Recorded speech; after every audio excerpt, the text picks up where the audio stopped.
पिछले एपिसोड में दिखाया गया था कि सोहा को जो ही कब्रिस्तान विरासत में मिलता है तभी वहां उसके शौहर की मौत वाक़या हो जाती है जो पुल के नीचे बर्फ में जमी होती है। आज हम इस कहानी का दूसरा एपिसोड देखेंगे, तो चलिए शुरू करते हैं द बीक्वीथ ड्रामे का एपिसोड 2।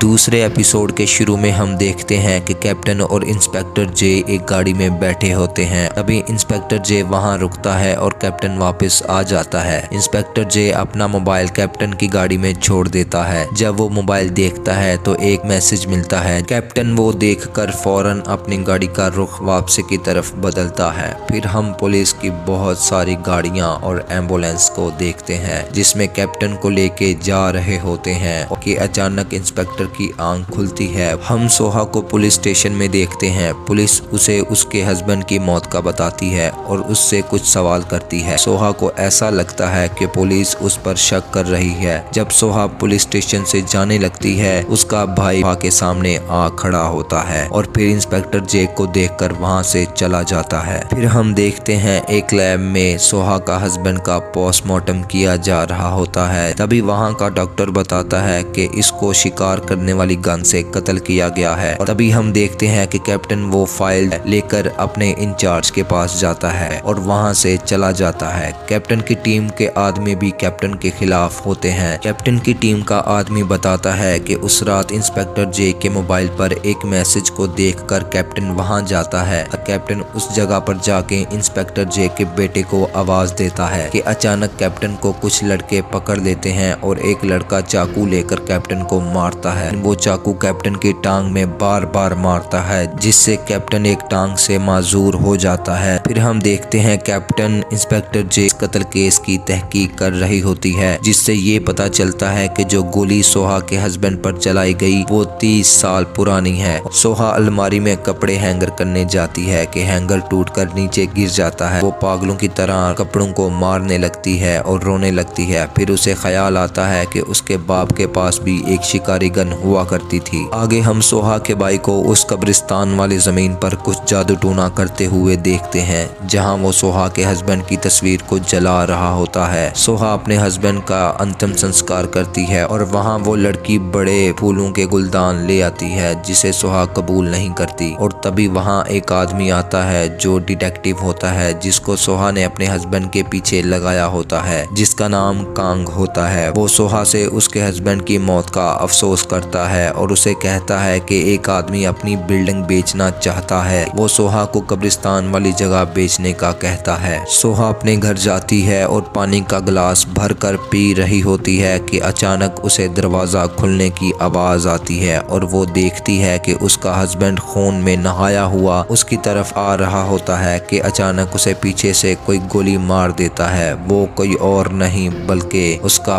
बाप होता है कि अचानक घड़ी का अलार्म बजना शुरू हो जाता है और सोहा उठ जाती है। आगे हम देखते हैं सोहा उस आदमी से मिलने जाती है जो बिल्डिंग बेचना चाहता है। वो सोहा को कहता है कि वो अपनी बिल्डिंग 300 करोड़ वॉन में बेचना चाहता है। फिर सोहा वहां से चली जाती है। जो ही सोहा अपने घर जाती है वो अपने भाई को वहां से निकलता हुआ देखती है। वो अपने घर के दरवाजे पे पहुंचती है तो वो एक अजीबोगरीब किस्म का नक्शा बना हुआ देखती है। आखिर वो कैसा नक्श था और उसका बाप उसको नजर क्यों आता है, जानने के लिए देखते रहिए हमारे चैनल को। अगर आप हमारे चैनल पे नए हैं तो इसको सब्सक्राइब कर लें और बेल के आइकन को दबा देना ताकि आप कहानी के अगले हिस्से को देख सकें। मिलते हैं इस कहानी के अगले एपिसोड के साथ। तब तक के लिए आप अपना ख्याल रखिए। अल्लाह हाफिज।